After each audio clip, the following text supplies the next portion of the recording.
You can try your first 30 days for free of the HerbRally Schoolhouse at herballi.com/schoolhouse and just enter coupon code podcast at checkout.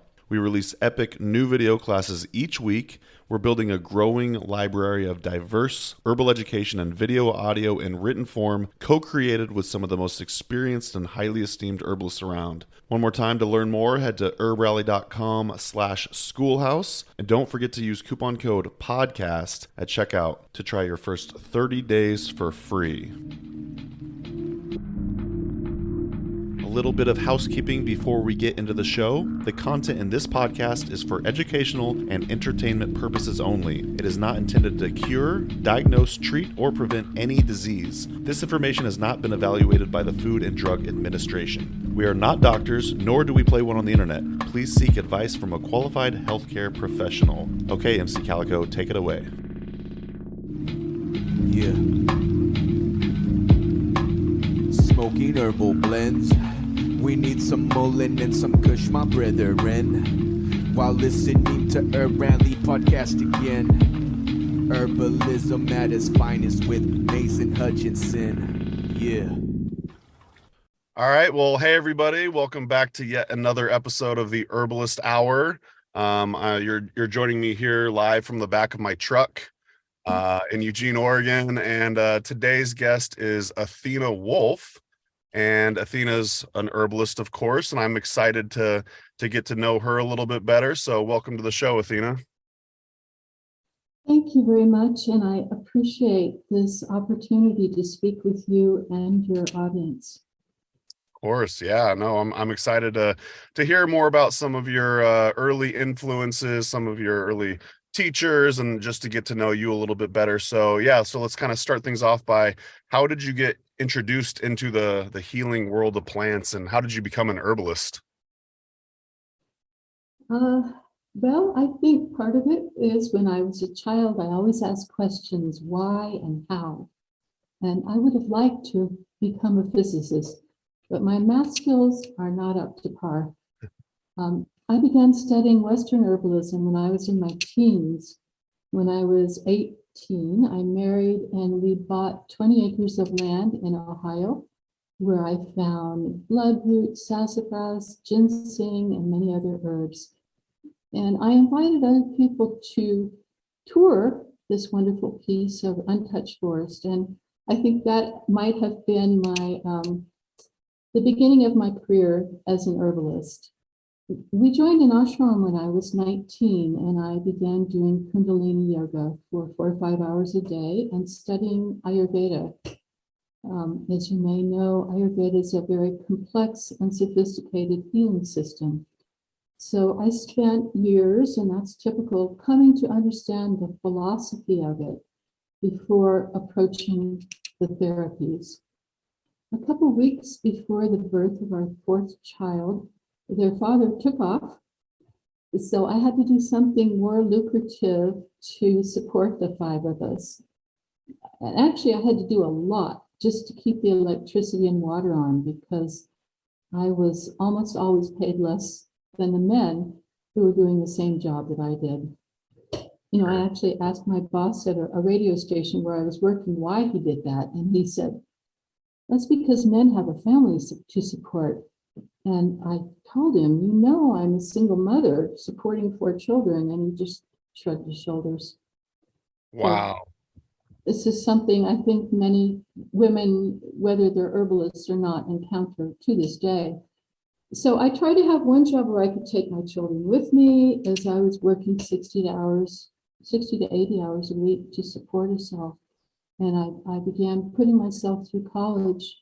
And I took them to my college classes as well. They learned a lot. Yeah, I was gonna say they're probably really smart.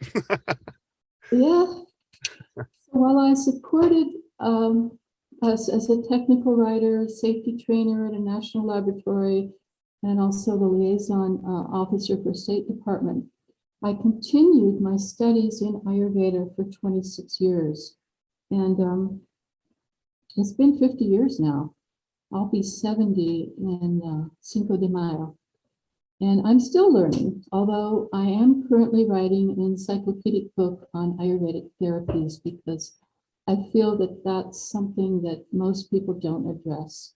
And as a practicing Vedya for a couple decades, yeah, I have a lot of case histories and knowledge about that. So anyway, after that period of time doing yoga for many hours a day, I felt that I had not progressed on my own spiritual path as much as I expected. Some people in Santa Fe brought the medicine man of the Yaquis, Chora, to town for a talk. Hundreds of people showed up to hear Don Juan speak, and afterwards he picked 20 of us to do what he called a concentration exercise. And then he invited a few of us to study with him in Tecate, Mexico, where he lived. So I would go out there every summer, camp out with the Yaquis and some other tribes, and learn curanderismo from this teacher. A few years later, I also did an apprenticeship in the Peruvian shamanic tradition.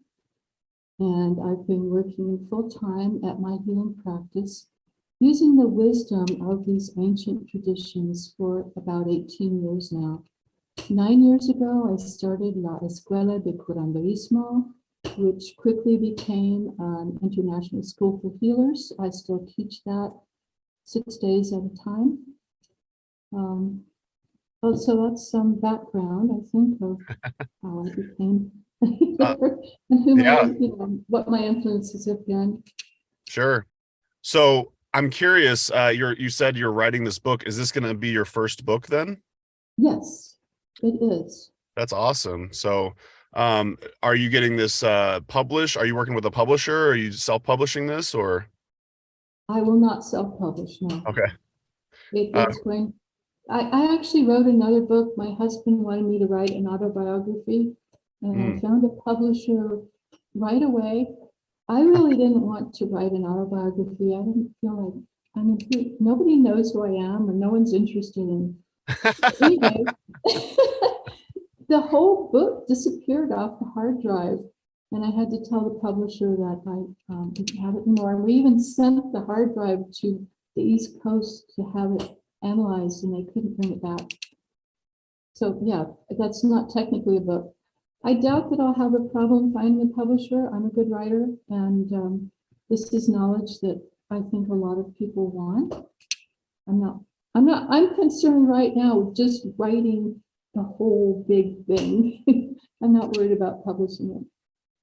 I really wish more herbalists would write autobiographies. I think that would just be a really fun and fascinating read. And come to think of it, I don't think I've ever read an autobiography by an herbalist. Have you? I don't know that I have. No, I don't.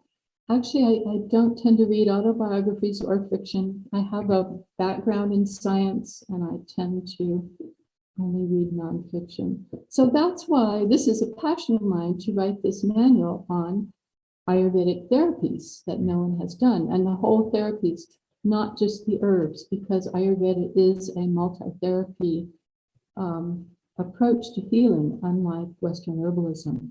So I want to put all the therapies in there. Isn't Ayurveda directly translate to like the study and science of life, or am I getting that right? That's right. Yes, it is. Yeah. Ayurveda is the science of life. When I first started getting into herbalism, this is probably a gateway for a lot of people, but it was traditional Chinese medicine and Ayurveda is what really fascinated me. I haven't really continued with that study at all. I ended up taking an apprenticeship called the Columbine School of Botanical Studies here in Eugene. So I did kind of learn along the Western herbalism lineage, but yeah, I love Ayurveda. I think it's a beautiful form of herbalism. It is, and it's, I still grow Western herbs and use them. I mean, on our property here in the Southwest, I grow mullein, mugwort, elderberry, white sage, lavender, cayenne. We're growing sesame to make sesame oil. A lot of people don't realize that sesame is a desert plant. And in Ayurveda, sesame is considered medicinal. We use it a lot. What's that one thing where they do the oil swishing in their mouth? That's uses sesame oil, right? That's correct. How wonderful that you know that. Because like many, many other Ayurvedic therapies, these traditions and this knowledge has been corrupted by some people. And I don't know, maybe I'll mention one of the names is Dr. Mercola, who I think has a lot of good knowledge, but I remember an article he wrote where he talked about oil pulling and that it did come from Ayurveda, so he gave it credit. And he cited the studies done that shows it's beneficial with sesame oil. And at the end of the article, he said, but I like the taste of coconut oil better, so I'm going to do that. And so all these people are like, oh, yes, we'll just use coconut oil. But it's not the same thing.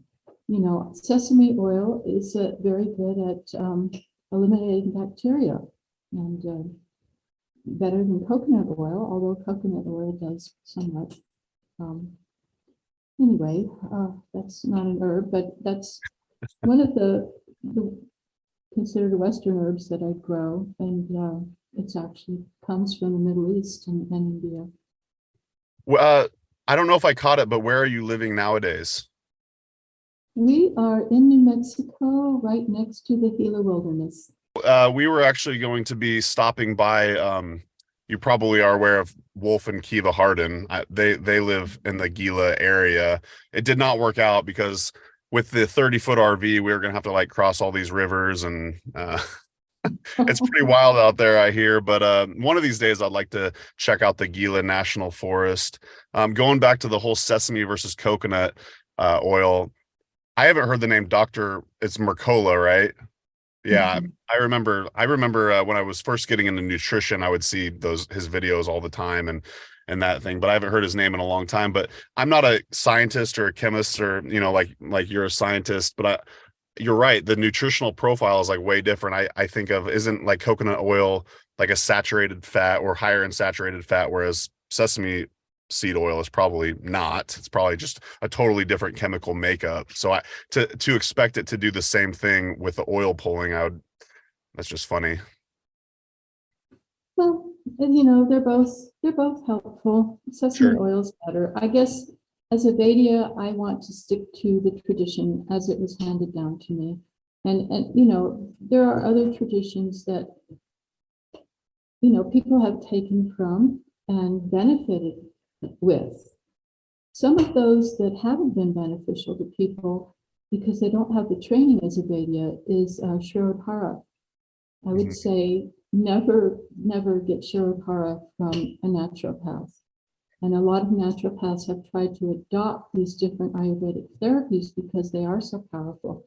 But you have to have decades of training to do it. So Shirodhara, as you may know, is the dropping of medicated oil on your third eye. And it can be very beneficial for people with a Vata constitution or who are Vata aggravated. It is very detrimental for people who are Pitta. And there's different aspects to it as well. I'm saying it in a very simplistic way just for right now. But yes, that's one of those things that you need to go to an Ayurvedic physician for, as well as Panchakarma. Panchakarma is an advanced technique, and I see people all over the country offering Panchakarma. It's not just drinking, or it's not just eating khichdi.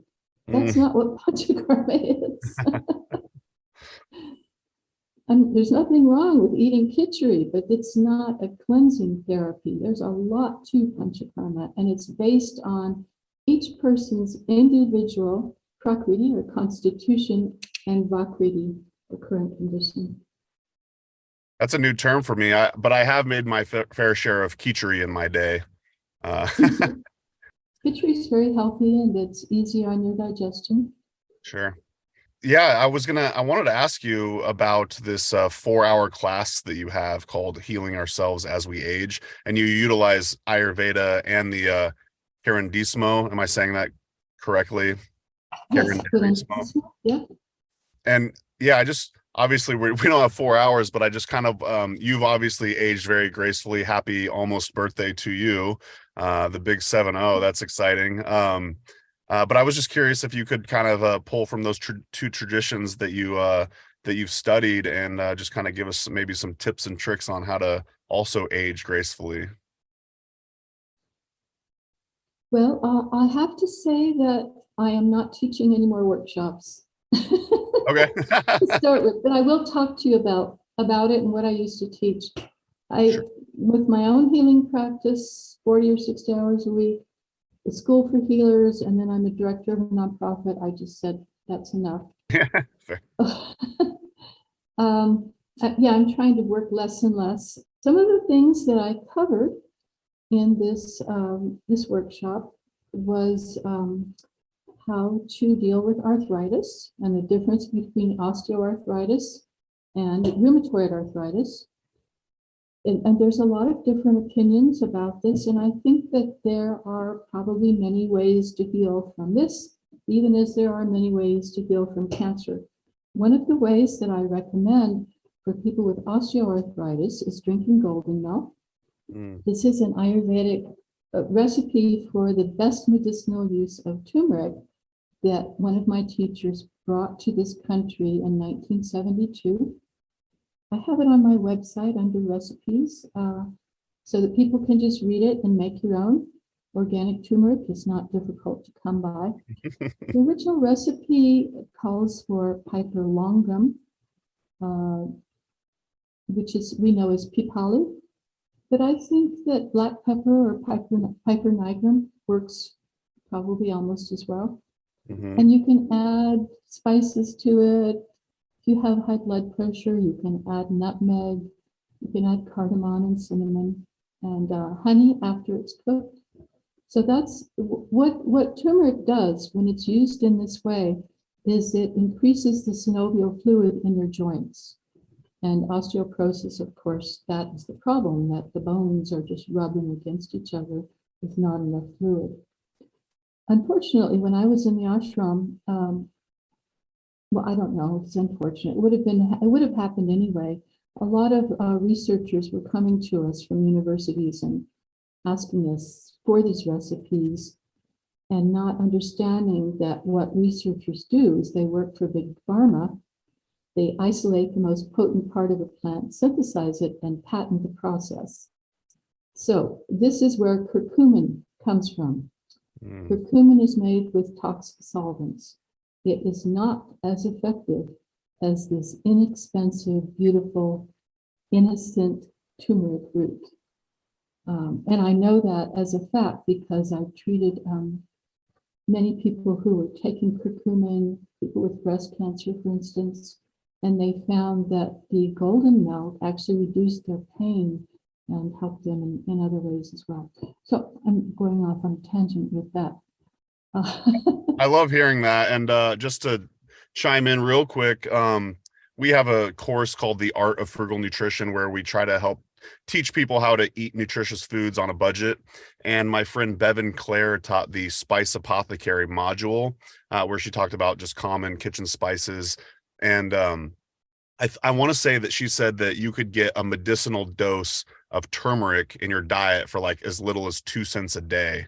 I might just be misremembering, but it was something absurdly cheap. And I could only imagine that if you're buying a bottle of curcumin capsules or something like that, it's going to be way more expensive and just less effective.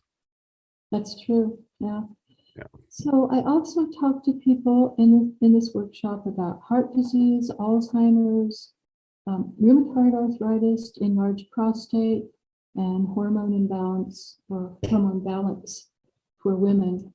What we've had really good, and also digestive issues. Older people tend to have some digestive issues, and that's been a specialty of mine. I help people with IBS and diverticulitis, Crohn's, all of those. So that's in a nutshell, as you say. Yeah, I'm guessing you're also incorporating non-herbal remedies such as probably yoga and stuff too. Yes, in fact, one of the wonderful things that you can do if you have low thyroid, and I do have a very wonderful Ayurvedic formula for low thyroid, but I also give people the yoga for that, which is doing some spinal flexus and then doing plow pose. And plow pose creates a pressure on your thyroid that causes it, that stimulates it. And so that Ayurvedic formula and that yoga pose both stimulate the thyroid back into functioning fully.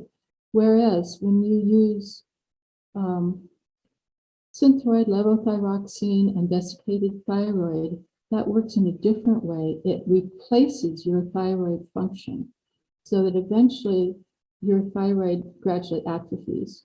And this is not my opinion. I read medical research as a hobby, and this is the results. These are the conclusions that researchers have drawn about the effect. And I'm categorizing desiccated thyroid with the drugs synthroid and levothyroxine because it acts in the same way. So we see people that are taking these. Am I understanding correctly that you have had a clinical practice over the course of your herbalist career? Yes, for 18 or 19 years now. Do you have any advice for running a clinical practice for, say, someone who's either kind of newer at it or are going to become a clinical herbalist? I do. Keep your overhead low. Good advice. Herbalists don't tend to make a lot of money. I mean, I charge probably more than most herbalists, but still, I'm not getting rich on it. That's not why I'm doing it. I've made good money doing other things. I'm doing this for the love of it, to see people heal and to improve the health of our community. So yeah, keeping your overhead low in any way you can. This is one way that I did that was I had a free website for these past 17 years. And it's worked out really well for me until they sold the company, and now I have to change my website. So it's up there now as pulindettahealing.com, but I just created a new website that's not quite finished. It's online as Ayurveda and Purandavismo. Awesome. Well, we'll link to that when it's up and running, but in the meantime, we'll link to your other one. Yeah, honestly, whether you're a clinical herbalist or not, I've always promoted the live as simply and as cheaply as possible. We don't need that much, you know what I mean? Like, yeah, there's keeping your overhead low. I've asked that question to numerous herbalists, and I think you're the first one to actually kind of just say it so simply like that, which, yeah, I can't agree more. So well, the way we do it, we're living off grid. We bought Okay. inexpensive land off grid because most people don't want to live like that. We have a small solar system. We have 14 acres. We're growing plants, and yeah, things have worked out really well for us in that way. We're able to live simply. We haven't had a lot of money in the past, and we know how to do it. Yeah. Yeah, I could only imagine that it probably makes you a heartier, healthier person living the way you do anyways. So without all the standard modern like city amenities and everything, you get a nice clean air out there, and yeah, it's probably beautiful. Well, we really do. And for us, it's a commitment to be good stewards of the earth. And so what I did was we built a tiny house. It's like, I don't know if it's tiny, it's small, it's 400 square feet. And because wow. we found that, we've had large houses before, and we find that we're always accumulating things to put in the house. Sure. Right? So we said, we're just going to live really simply in a small house. My office is larger because I also use it for the School for Healing.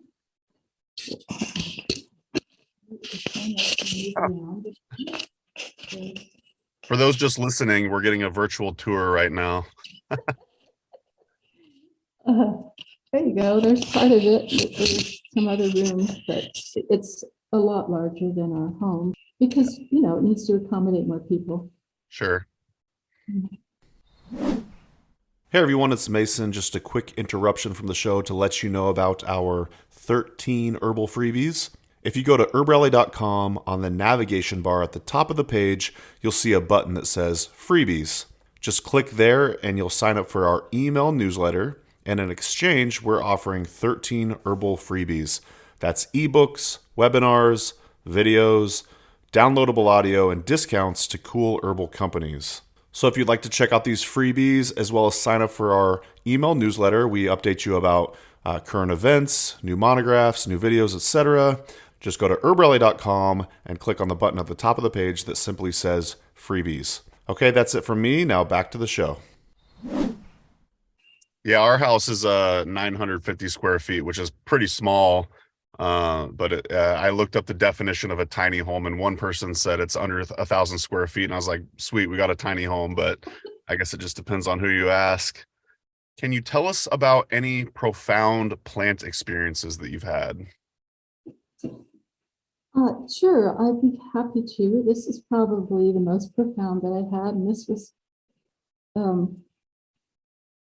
the first profound relationship that I've had with a plant. I was caretaking 40 acres in Medinellis, New Mexico. There were 4 other gardeners there, but one of them just loved to overwater, and the irrigation system always had pools of water, and there were clouds and clouds of mosquitoes. And I got bit by a mosquito, and I got West Nile virus. And not having much of a blood-brain barrier left from all the injuries to my neck I've had, I developed meningitis. I couldn't walk for like 3 or 4 days, and my daughter broke into the house somehow and carried me out and took me to a doctor. And she said, "Oh, you've had meningitis for a week. You're never going to recover," as doctors tend to do.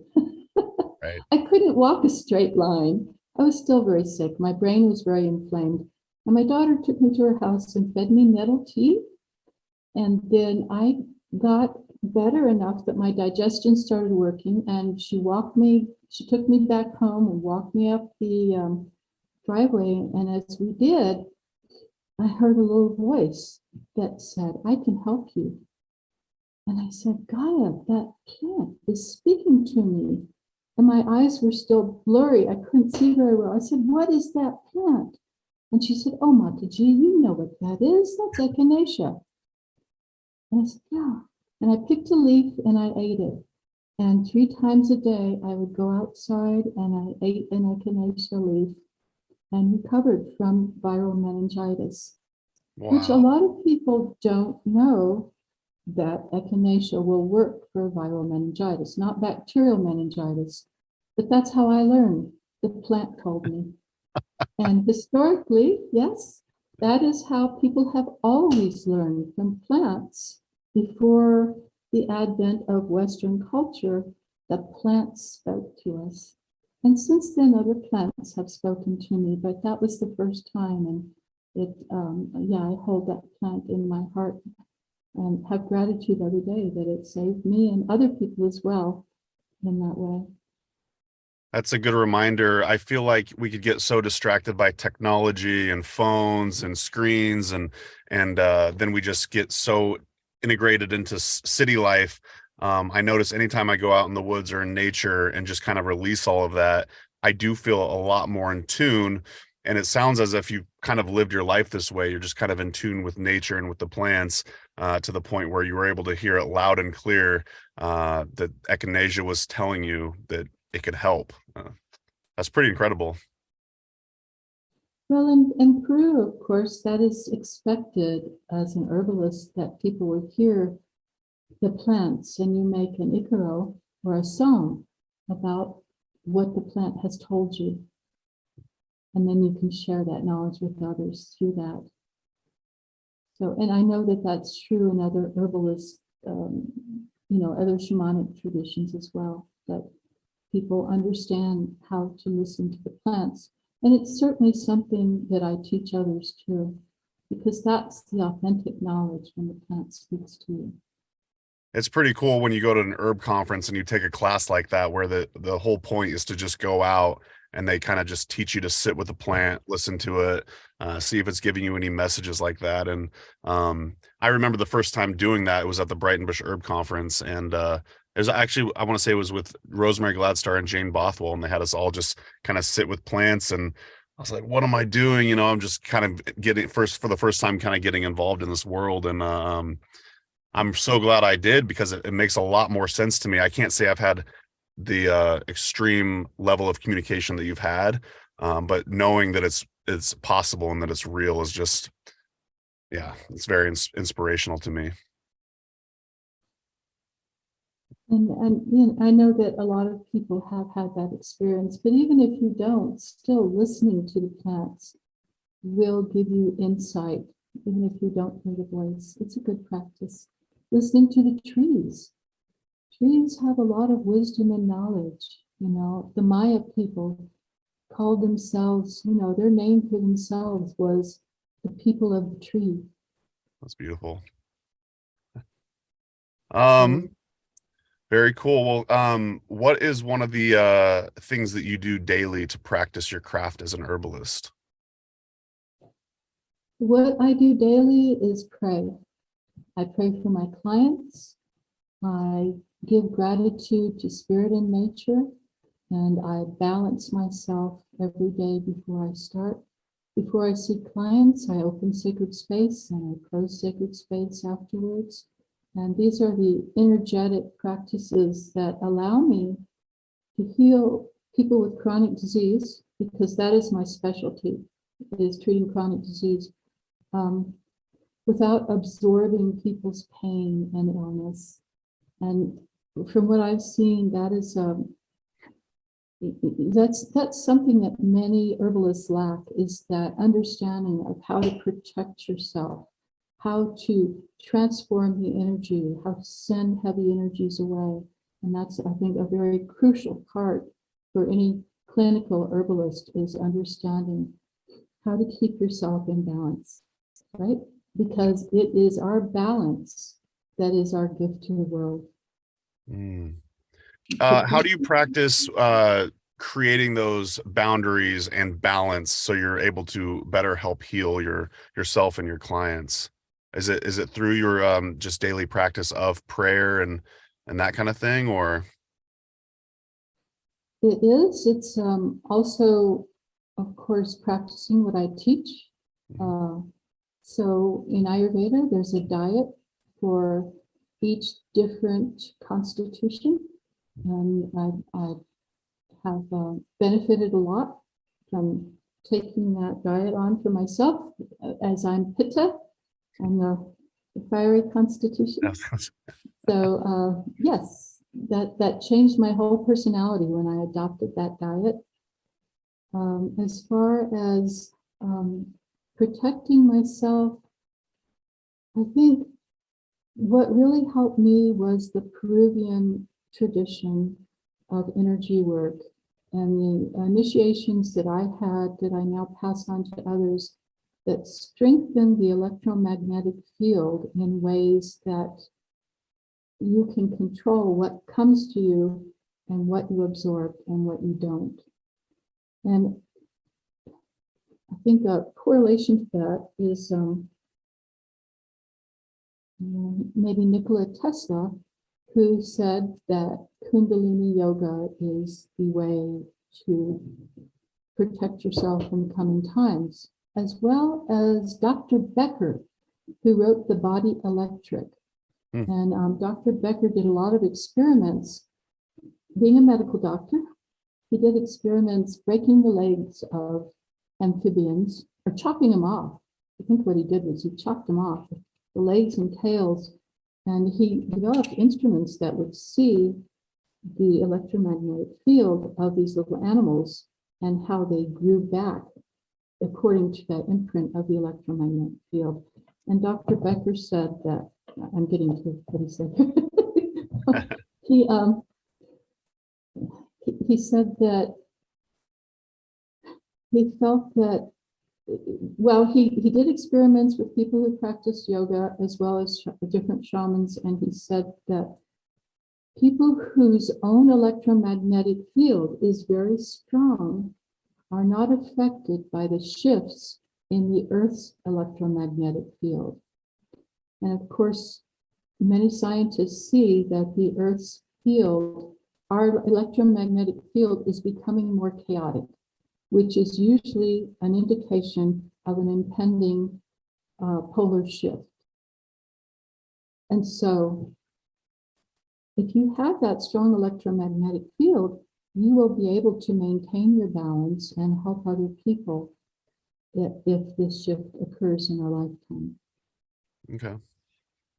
Yeah, I guess I was asking because you were saying that a lot of herbalists kind of lack this ability. So it's just kind of curious how they could potentially improve to just be able to better serve. Well, I'm sorry, you were asking a specific question. I'm giving you this whole big picture. You're very heady, Athena. One thing that people can do is consciously, when people come to you and they're in pain and they want comfort or they want healing, you can take that energy of the pain and send it to the earth to be mulched, because the earth can take any kind of manure or heavy energy and turn it into beautiful, fertile earth. So the earth can absorb it. That is one thing, a simple thing that each person can do. So don't put yourself in a situation where you're resonating with them so deeply that you're absorbing people's pain. Again, send the pain and the dysfunction or whatever to the earth to be mulched, and just be there in balance for that person. People, especially people who feel that they are empathic, tend to absorb other people's thoughts and their pain. And a lot of times it's because they ask. I mean, I know this because people come to me and they tell me this. Oh, I'm walking around outside and I see this person all hunched over and I feel their pain and I start wondering what's going on in their life. And then I hear their whole life story and this. And I'll share this with you that I share with my apprentices. This is a very ancient and not well-known technique for keeping yourself in balance. It is called mind your own business. Okay? You don't have any right to go around reading people's minds. It is a black magic to work on people without their permission. So, You're speaking directly to me, so I really appreciate that reminder. Yeah, I mean, if people come to you and say, I need help, I need healing, yes, then you have their permission. But don't be walking around all over the place thinking, oh, look at that poor person, they're suffering. What's the cause of their suffering? That's none of our business until people ask for your help. Yeah, I even do that with say people that are very close to me, and unless they're asking for my help or opinion, I should just mind my own business in the meantime, because otherwise we're just causing stress and pain for the both of us. Right, and everyone has a right to use the healing method that they resonate with, or to not heal at all. And people learn from pain. That's a human condition. And that's everyone's right to be in pain for as long as they want to. I was just looking for this book in my backpack and I can't find it, but I just started reading The 4 Agreements by Don Miguel Ruiz. I don't know if you're familiar with that book or not, but I know it's like kind of like a spiritual and self-help classic. For some reason, I'm just now getting to reading it for the first time. But what you're saying there kind of just reminded me of some of the teaching that I'm learning in that book. Yeah, so it's being a healer is, many people get into it because they have a passion for it. One of my apprentices is a 3rd generation curandera. She's from Mexico. I have, surprisingly and ironically enough, I have a lot of apprentices fly up here from Mexico to learn curanderismo from me. But that's her passion. She's wanted to do it her whole life. And she didn't feel ready until she went through the Escuela de Curanderismo. But for me, I had to be pushed into it. And I never wanted to be a healer. Some people are smart. They know what they want to do. I had to the universe just kept shoving me. Yeah. And the way, and maybe other people have had this experience. I have had, I have celiac, and I was fed wheat my whole childhood, even though I would tell them I feel so sick. Afterwards, I would feel like I was going into a coma after I ate bread. And of course, so I had a series of intestinal disorders, just about everything you can have, I have. And then I had heart disease. I had a stroke in January 1st of 2000 that paralyzed my right side. And I learned, at that time I was working for NBC and I had some insurance. I went to the cardiologist and they treated me so disrespectfully and so crudely. I realized the message is you have to heal yourself. That's always been the message to me. Mm-hmm. And I'm not saying that other people don't benefit from allopathic medicine. I know a lot of people do, but it's never helped me. And so at that time, I was feeling sorry for myself because I couldn't even drive around the city I lived in. It's a small town. For 20 years, I couldn't find my way around. I couldn't drive. I could barely walk. And I was like, I need help. I can't heal myself this time. And then I finally realized these people are not helping you. They're making you worse. And so I found a way to heal myself from the stroke, which for me was, oddly enough, the yoga didn't help. I was doing belly dancing. And that belly dancing reintegrated both sides of my brain. I took Gotu Kola, which is usually too stimulating for me, but during that time when I had the stroke, it really helped me come back. Various other herbs to increase my circulation. And it took me a year, but I did recover fully. So, and then after that, I had cancer.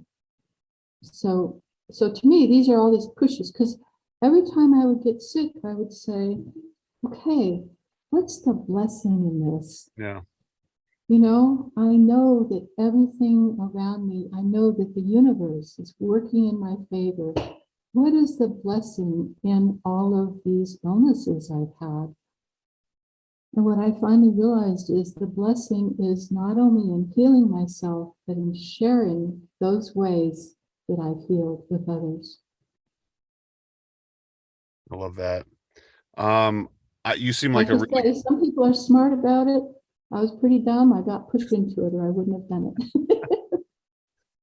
well, the world is better off for it. So you finally learned and now you're doing good things in the world. So I'm very curious, just selfishly, are you religious in any way? Is there a particular spiritual practice that you have, or is it kind of a few of them? I ask because I grew up in an atheist home, but I've always had a very spiritual internal world.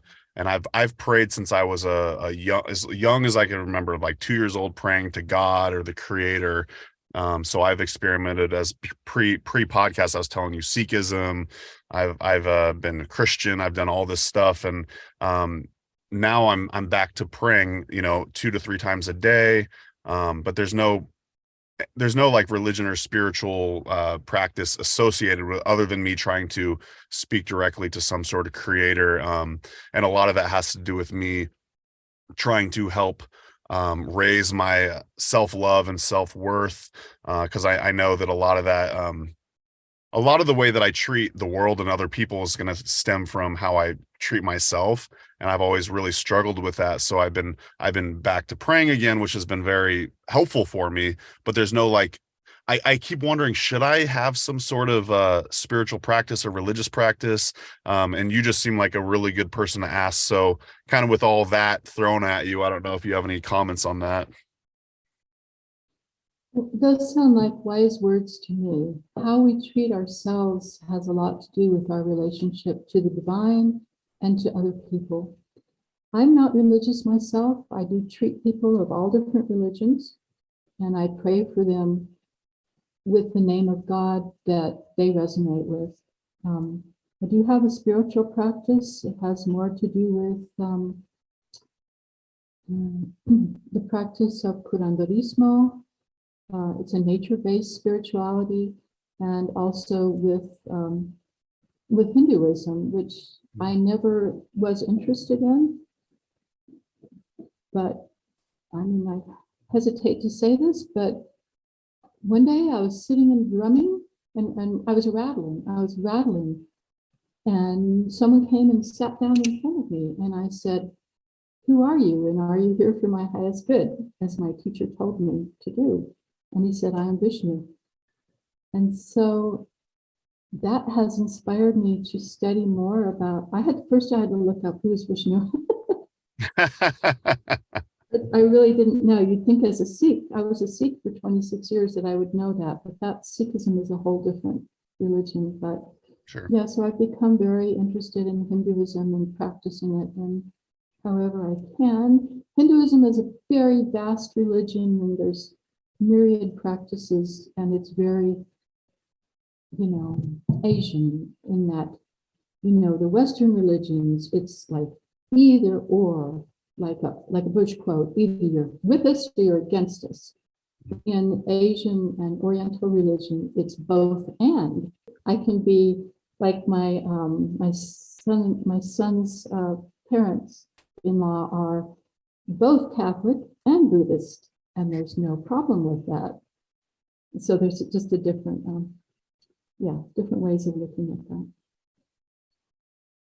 Yeah, and I'm actually surrounded by an incredible community of people like you and lots of other herbalists. And I need to remember, oh, right, I could go out in nature and kind of have that nature religious experience. And that's another form of healing. And I'm like, oh yeah, I need to just kind of call on that more as well. But yeah, thank you for humoring me and sharing all of that. My pleasure. Do you want to play a fun game with me where I draw a random card from here and we just get to know you a little bit better? Okay. We'll see how it goes. All right, I'm Okay. just gonna draw a random card and we'll ask you this question, and we'll end with one more. Where's the strangest place you've fallen asleep? Well, let's see. I lived in a tent for 3 years. Okay. And I leased 300 acres, and I lived in a tent, and I had 2 timber wolves. They slept outside the tent, and I had a Burmese python that slept in the tent with me because, they're tropical animals. And so I would put him in a large pillowcase so he wouldn't kill me during the night. And I'd kind of wrap up the into the pillowcase and then keep him in the cover so he'd stay warm. Athena, you've lived a very badass life, I must say.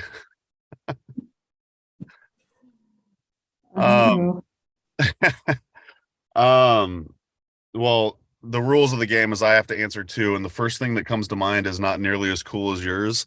But when I went to the Florida Herbal Conference like 3 years ago, maybe 4 years ago, I got into the Tampa airport, and all they had left was it was like a Dodge Charger muscle car. And I was like, oh man, I don't want to drive this to an herb conference. This is silly.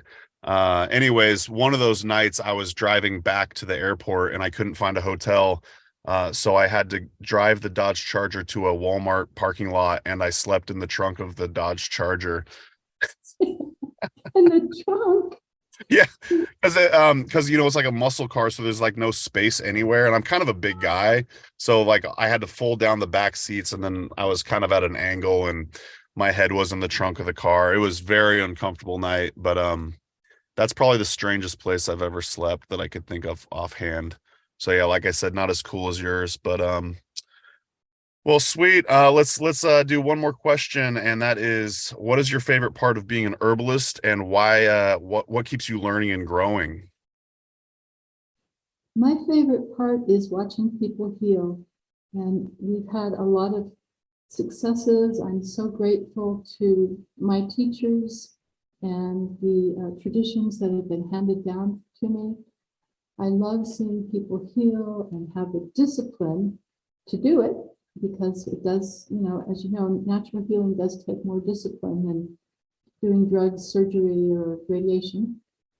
So that's always thrilling for me. Great answer.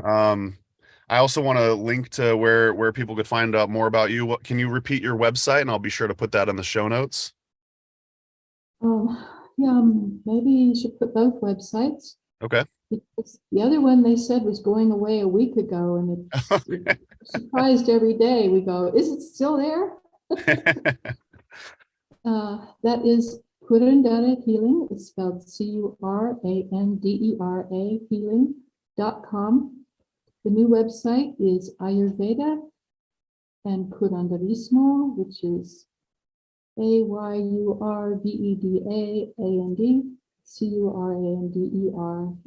CURANDERISMO. Okay. Athena, thank you so much for taking the time. It's been a pleasure getting to know you more, and I'm looking forward to seeing your new book get published. And yeah, you're up to some exciting things. So thank you for joining me. Thank you so much for this opportunity to talk with you. I'm really grateful for it. Of course, anytime. All right. We'll talk to you in the next episode of the Herbalist Hour. Bye, everybody.